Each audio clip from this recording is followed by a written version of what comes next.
One of the most effective filmmaking techniques that I've ever come across in any film happens in the 2016 film Moonlight, directed by Barry Jenkins. So today on the channel, I want to discuss what this filmmaking technique is, how they achieved it all completely in camera, and why it's so simple and yet elegant and does such an amazing job of capturing the emotional interior lives of what's happening between each character in the scene in such a beautifully profound way. This is one of the reasons I believe Moonlight is one of the most beautiful films that's ever been made, and also why it won Best Picture at the Oscars, because of so many subtle and yet profound decisions by director Barry Jenkins and the cinematographer James Laxton that make this such an incredibly moving and human film. So let's get into it. If you're new here, I'm Jordan, and welcome back to my channel. This channel is all about filmmaking techniques, the philosophy of art, creative and technical workflows, and what filmmaking can teach us about life. Moonlight is one of my absolute favorite films of all time, and has honestly been one of the biggest references for a lot of my own personal writing and directing work. And part of the reason for this is that I believe Barry Jenkins has such a uniquely human touch to his filmmaking, shooting actors, telling stories, and really getting inside the more delicate inner workings of what it means to be human. Perhaps the most incredible component of Moonlight, in my opinion, is the fact that it tells such a very specific story and time and place about a specific black gay male coming of age in Miami, especially in a more poverty-filled neighborhood, and yet at the same time it speaks to so many universal themes. And even as someone who is not black or gay, I still feel like there's so many incredible things that I can relate to and that speak to me and touch me just on a human level. So this is where I think the beauty of the film really shines through and is a testament to the actors' work, but also the writing and directing of Barry Jenkins, his cinematographer James Laxton, and just the incredibly beautiful human moments that are created throughout this film that really don't rely on any sort of spectacle or flashiness whatsoever. All within the pauses, the silences between words, what words are actually said, but what's meant beneath the words, that I think really make this film soar on so many different levels and led to it winning Best Picture at the Oscars. One of the other reasons that I absolutely love this film is that there are so many incredible creative decisions that are made throughout the course of the film by Barry Jenkins and his collaborators that aren't incredibly flashy, don't rely on visual effects or stunts, and yet are things that are able to be done in camera without probably adding any more to the budget, and are just so incredibly creative and unique, and things that I haven't really seen hardly any other filmmakers do before that really tell this story in such a unique way and really give us inner access to what's going on inside the characters' heads at any given moment in the story. The scene that I really want to focus on today and break down from a technical standpoint is a scene between the main character Chiron, also known as Black, and his mother, who is absolutely masterful in this performance. And when Chiron is a teenager, since the film is told in 3 different segments, basically 3 chapters, that each capture a different moment within Chiron's life, the middle component, when he's a teenager, has one of the most uniquely profound scenes, technically, that I've ever seen happen in any other film, and is also very simple. One of the reasons I love this scene so much is that it utilizes a technique that I've never seen any other filmmaker employ before in such a profound way. And the coolest part about it is that this is something that any filmmakers out there, any of you, could do without adding any extra cost to your budget. All you need is a camera, an actor, an editor. And I love that this technique is something that's done completely in camera, is just something that is much more creative and unique of a use between visuals and sound that I don't really ever see any other filmmakers using, that Barry Jenkins does in such a beautiful way. So I want to break down the scene from a narrative, writing, and directing standpoint, but I also want to break down the technical elements of how I believe they shot and edited this scene so that you could do it yourself if you wanted to. One other thing that makes this film unique is that they cast 3 different actors to play Chiron at 3 different moments within his life. So in the second chapter of the story, where we have Chiron as a teenager, which you can see him in the middle section here, he's played by Ashton Sanders, and his mother is played throughout the entire film by Naomi Harris, who's absolutely masterful in this performance, and this scene is one example why. So just for a little setup of where we are in our story, we're roughly halfway through the movie. We're in the second chapter of the film, which is where Chiron is now a teenager, and he is encountering his mother, who is struggling with drug addiction, and she's basically shaking him down to try to get money out of him so she can feed her ever-growing addiction in such a painful way. So let's check it out.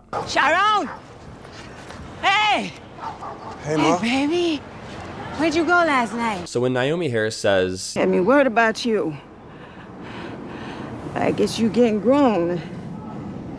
There's a pause where it goes from normal speed into slow motion, which is what they call speed ramping in the camera vernacular, where it goes from normal motion into slow motion. Oftentimes you see that with intense action scenes or sports where, to make it feel more dynamic and interesting, they'll shoot the whole scene at a higher frame rate, so something in the anywhere from 60 frames to 120 frames or higher, depending on what camera you're using. So I believe the way they captured this scene when they were actually on the shoot was they shot the entire scene, all of the dialogue, at a higher frame rate, probably somewhere in the 60 frames or 120 frames per second for this sequence. And then what they did in editing is you're able to control the timing of when it's normal 24 frames per second, the standard frame rate, and when it actually enters the slow motion, and then you can go back to it. And what's cool is any good editing software allows you the chance to manipulate any moment you want it to be normal speed versus slow motion, and you can dip in and out of it at any point that you want to, i.e. the speed ramping. So I think what they did here is this whole dialogue scene was shot at a higher frame rate, and then when they needed to dip in and out of the slow motion in the regular speed, they were able to do this in the edit with full control over when they wanted those moments to happen to punctuate more of the surrealist kind of out-of-body experience that's happening. One other thing that I think really complements this effect in this scene, especially with a lot of the film they do this technique, is the breaking of the fourth wall, whereas the character is actually looking directly into the lens in a way that it feels like you're in the point of view of the character that they're looking at. So when we're looking at Naomi Harris, we're in the point of view, we're in the headspace of Chiron, and then the opposite is when we cut to her point of view and we're looking at Chiron, we're in her headspace. One thing I really like is that if you really break it down and you look at when they're doing the speed ramping, you'll notice that when he's looking at her, she's often moving almost too fast, a little bit faster than normal speed. I'm your mama, ain't I? And when she's looking at him, he's moving in slow motion. Why you ain't just come home later, boy?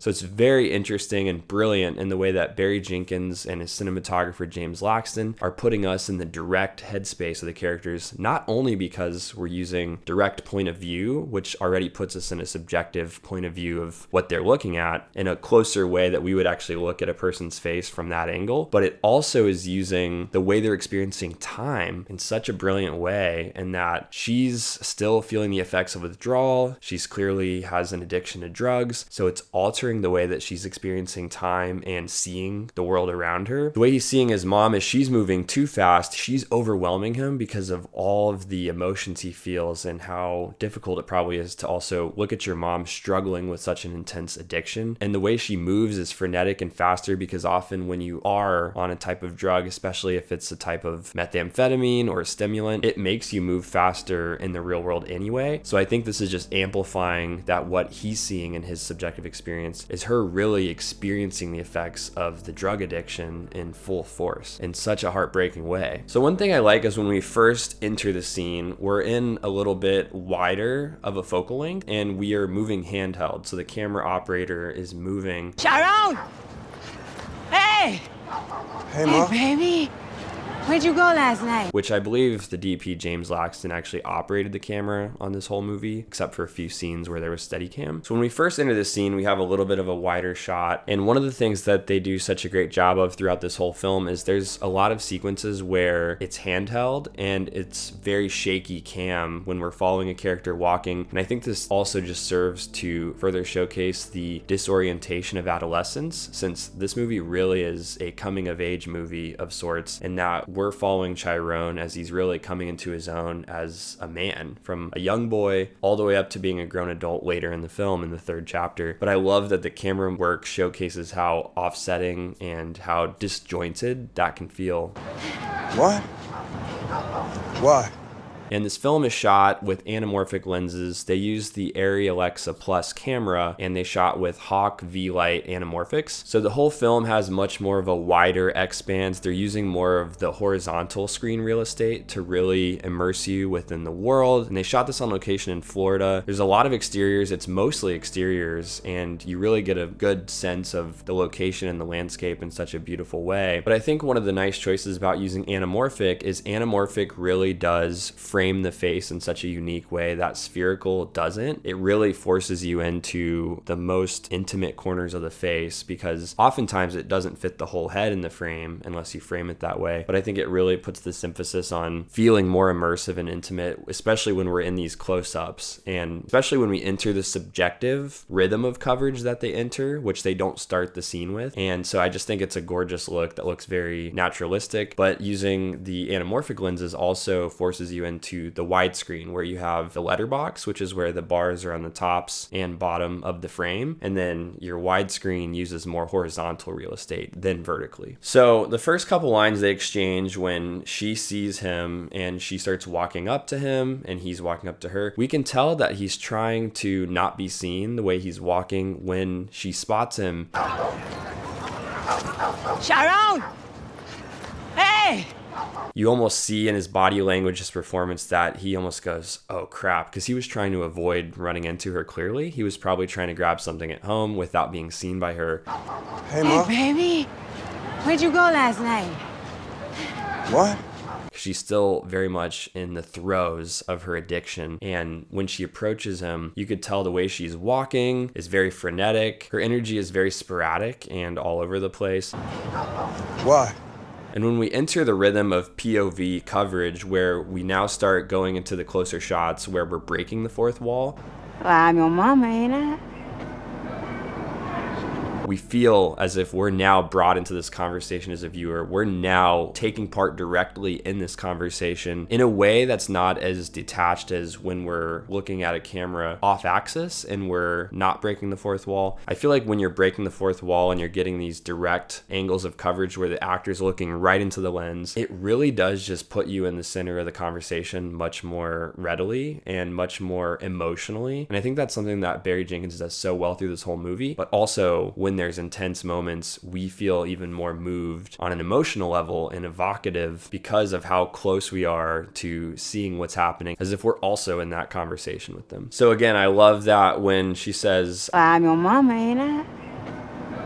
I think the other thing that they did, this is just me speculating. So typically in the camera world, your standard shutter angle is 180 degrees when you're shooting 24 frames per second. Now, when you shoot at a higher frame rate, so typically with your shutter angle, you want to double whatever your frame rate is. So if you're shooting at 24 frames per second, you want to shoot at roughly 1/50th of a shutter angle. That's basically just the frequency with how much the shutter of your camera opens and closes. So oftentimes when you have a very slow shutter speed in photography, that's where you'll see if somebody photographs a waterfall and it looks like just a sheet of white instead of, the water. That's often done with a slower shutter speed. And oftentimes when you're shooting something like action where there's really quick movement, you want to really bump up your shutter even higher so that there's no motion blur. So that's the effect that's created when the shutter speed's too low and there's motion and it blurs across the frame. And that's because it's not opening quick enough to capture that motion, so it's smearing it in such a direct way on the frame. That's a simplified version of describing shutter speed, but hopefully that makes sense as to what I'm going to talk about. So I believe what happened here is when they're shooting at a higher frame rate so that they could speed ramp it in post, I think what they were doing is they bumped up the shutter angle high, but even potentially higher. And what that does when you bump up your shutter angle higher and you're shooting at a fairly normal or a higher frame rate, it makes the movement of the people on screen feel a little bit more jarring and juddery. Characters on screen seem to move a little bit more staccato-like in a less smooth way than if you have a standard shutter angle where characters seem to move and you see every moment of the movement across the frame. So I think what they're doing is when we shoot Naomi Harris's character from the perspective of Chiron and she has the frenetic energy of somebody who's on drugs, she's moving faster not only because of her performance, but also because the shutter angle, which is a smart creative choice, is making her physically move around the frame in a more chaotic way. And I think that's something that they made a conscious decision on from the camera side of things, which is absolutely brilliant. Again, I'm not 100% sure if they did up the shutter angle even more, but to me, just from my knowledge of camera, it looks like they did, but I think there's such a smart choice to do so if that's what they did. So then when we cut to Naomi Harris's character's POV and she's looking at Chiron, the duration of the whole shot that we're on Chiron, he's in slow motion. And I think think it's because, again, she's seeing everything moving slower. So they're using that speed ramping, that higher frame rate is now really coming into play on his angle when she says, Why you ain't just come home later, boy?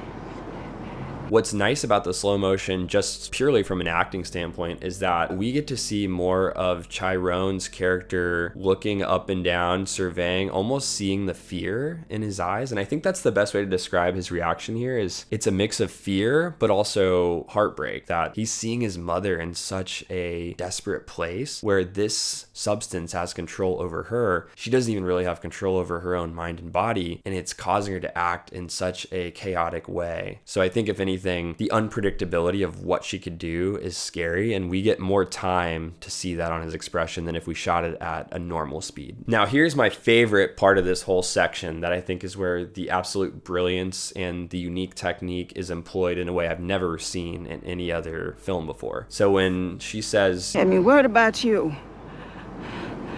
I guess you getting grown.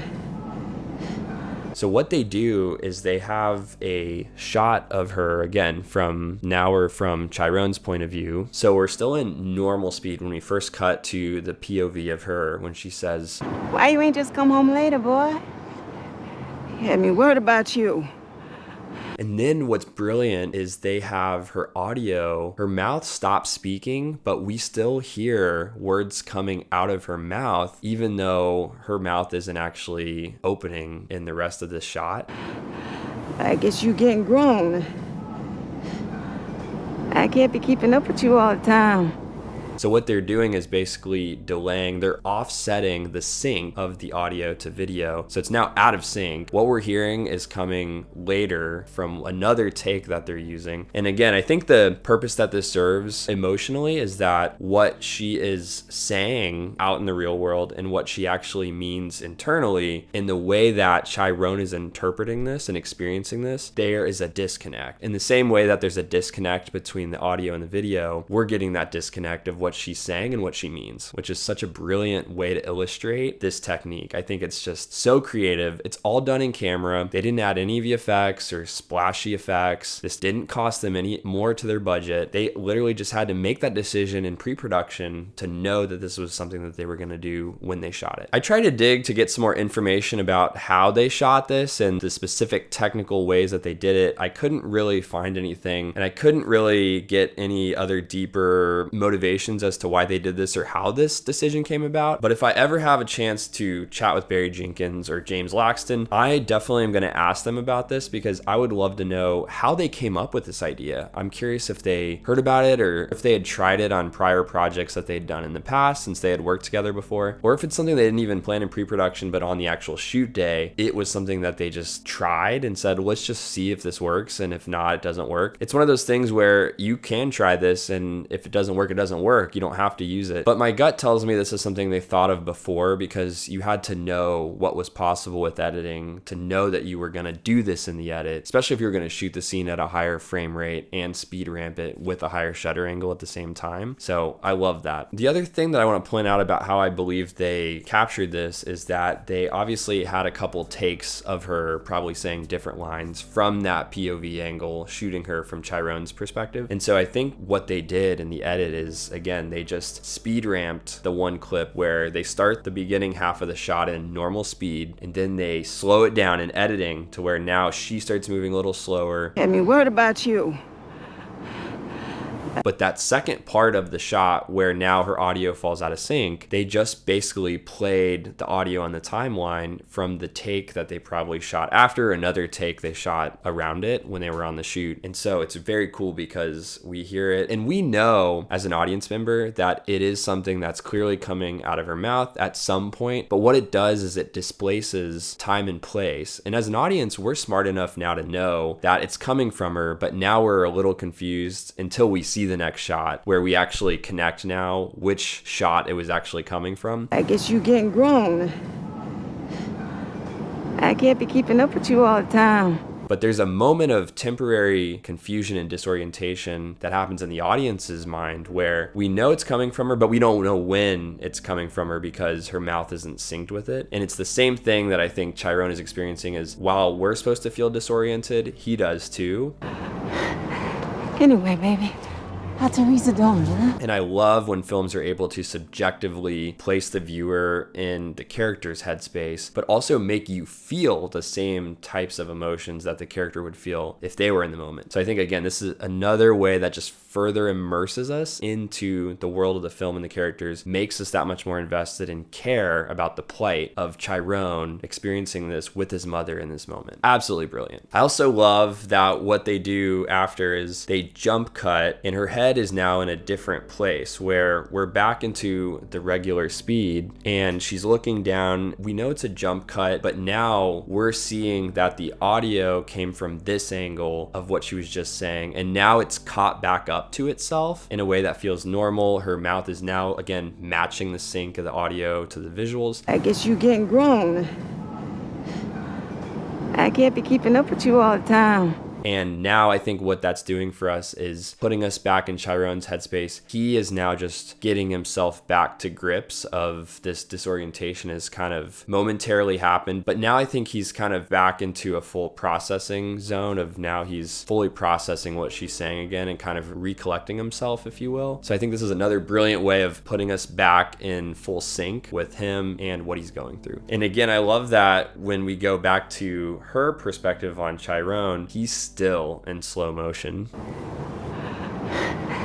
Anyway, baby, how Teresa doing, huh? So this entire time she's looked at him throughout this conversation. He's never once been in normal speed, which tells us she's still fully in the grasp of what the effects of the drugs are doing to her system. But Chiron was able to regain his composure relatively quickly, at least from a visual standpoint. I think it also showcases the stark differences and the divide between them of he's interacting with her, he's sober, she's not sober, she's on something or is still in the withdrawal phase of something. And so the way they're trying to interact is totally disconnected. And again, the way the visuals showcase this is so brilliant. Now we start moving into a little bit further coverage, but again, we're still in perspective coverage of now they start walking toward the house and we're still watching her walk as she's kind of turning around, and the camera movement is pretty shaky on purpose. But also, again, this is where I think the shutter speed was cranked up a little higher, is her movement still feels very erratic. And I think the camera movement really showcases this in such an accurate and beautiful way. I ain't seen her since the funeral.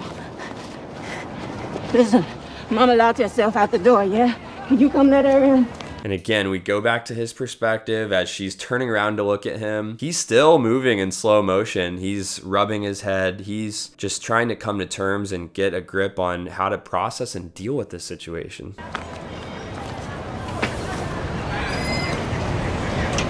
And again, we see her getting more and more desperate, and her performance is so brilliant because the first whole half of this sequence, she's really trying to be nice and sweet and motherly, and she's trying so hard to depict that she's okay and fine, she just needs something from him. But really the tragic element of the scene is that beneath the undercurrent, what she really wants is money to feed her ongoing drug habit. She's starting to get more and more desperate for the fix because that's what is happening in her system. And we see her performance also reflecting this in such an awesome way. But come on, baby. Let me in, baby.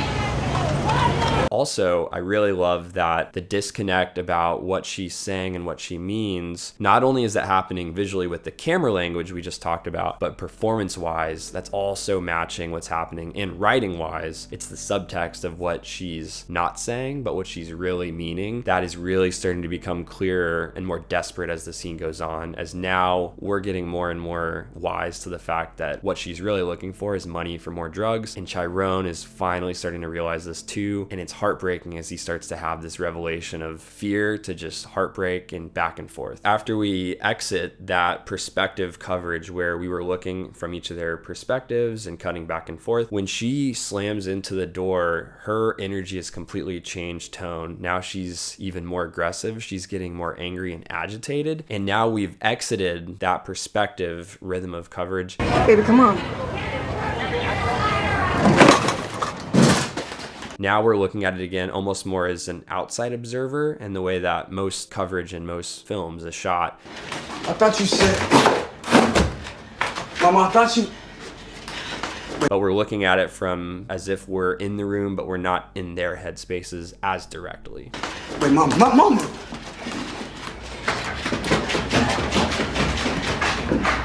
We have these dirty or over the shoulder shots, which is really where in one side of the frame, we have the shoulder or the back of the head of the character that is looking at the character that we're seeing. And then in the other side of the third of the frame is where we have the character they're looking at. And then when we cut, usually you just reverse whichever side the heads are on. So that way it feels like a very consistent and rhythmic pattern of cutting that just feels nice and visually pleasing when we see it.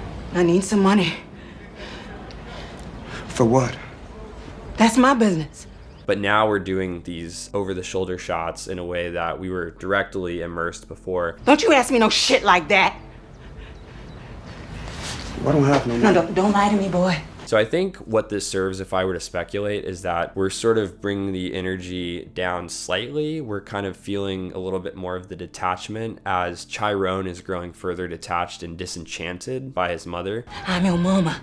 That bitch over there ain't no kin of ya. I'm your blood, remember?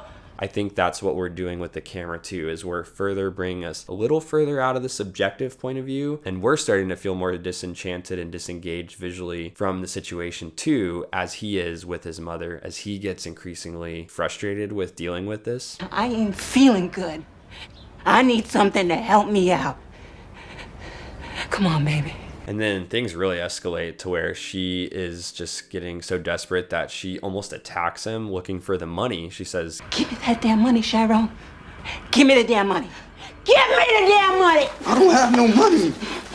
and what's also tragic about this scene too is she's using appeals of emotion to try to guilt him into giving the money, which oftentimes people struggling with addiction will do if they're really needing a fix, especially the people they love or the people in their life. So I think this further just showcases that heartbreaking cycle of addiction that happens within families. And especially what's really interesting is she talks about the fact that this other woman who is very much present in the first part of the film, Therese, has been such a motherly figure, almost in a lot of ways more so than his actual mother. And she knows that and feels guilty about that. So she's basically saying, hey, I'm your real blood. I'm your real kin. She's not your real kin. So you need to listen to me because I'm your real mother. I'm your mama.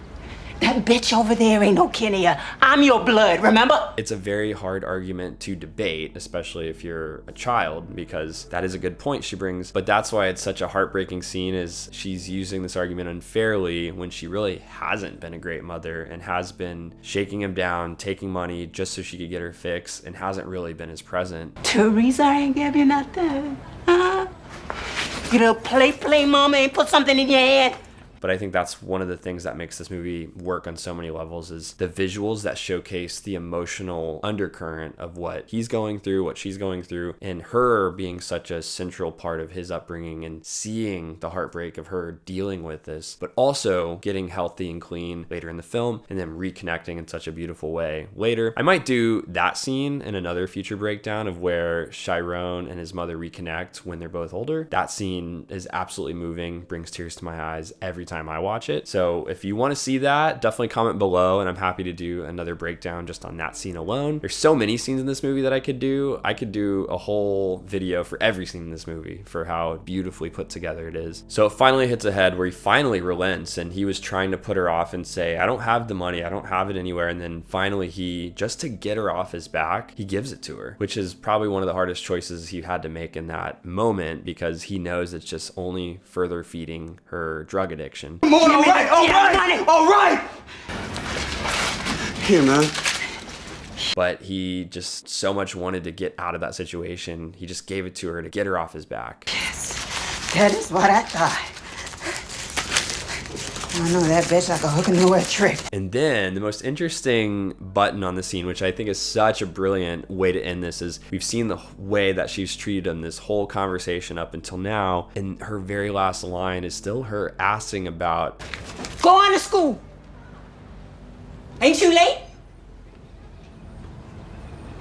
and it's asking in such a motherly way that shows she still has the awareness and the capacity to care and still cares that he is going to school, getting his education. And I love this so much because the way I interpret this is that she still is a mother. She still is his mother, even though she's struggling with this intense addiction. And she knows that if he can go to school, get an education, there's a part of her that realizes he can make it out of this lifestyle and the projects and addiction and the life of being around drugs, that she wasn't able to, but he could if he just went to school. So she still has that part of her that's pushing him to go to school, do the right thing, and she's aware enough of that to still embed that. So I think that is one of the small redeeming pieces for her, especially in this scene, is we still do feel for her because she's in the throes of this addiction, but she still is his mother at the end of the day. And that's the end of the scene. I love that scene for so many reasons. I think it just telegraphs so much about what is going on in the story and tracks what is happening with him and his mom, especially at that specific middle period of his life where he's a teenager and it's still very chaotic. But also I think we see this incredible use of very simple but elegant camera techniques to really put us in the headspace of the characters in such an immersive way that's so creative and again is so doable. And part of the reason I love this technique in this scene so much is that it's done with just using sheer creativity and innovation with the tools that we already have. It's not creating some crazy new rig or visual effects shot. It's just using the camera and the editing and the audio and the acting to showcase such interesting ways to tell the story by just getting a little bit more creative. And so if there's anything that I would say out there to any filmmakers who are watching this or who appreciate this movie, it's that this is a really good example of how just using your innovation and tools that are already at your disposal sometimes is really the answer, especially when you are on an indie budget and you don't have a lot of money. That to me will always be more interesting and creative than creating a new tool or relying on a big spectacle piece or stunt that is much more advanced than just what we already have, using our own human brain and creativity. So that's why I love that so much. I'm such a big fan of very human and interesting in-camera solutions that feel so much more immersive and creative and organic to the story. So that concludes why Moonlight has one of the most creative filmmaking techniques that I've ever seen in any film ever made. I'd love to hear from you. Comment below your favorite memories of the first time that you watched Moonlight, or what this scene specifically means to you, or if you have any additional interpretations of the film or this specific scene and this visual technique. I'd love to hear what you think below, so definitely be sure to leave a comment and I'll definitely check it out. Let me know if there's any other films or techniques that you want me to do any future videos on, and I will definitely make sure we get them covered. And for more movie breakdowns, you can definitely check out more of my videos like this video that I did on the movie Freaks, which you can find here. So definitely give it a watch. And stay tuned for next week where we'll continue to break down different films from a writing, directing, or technical standpoint. So I will definitely see you then.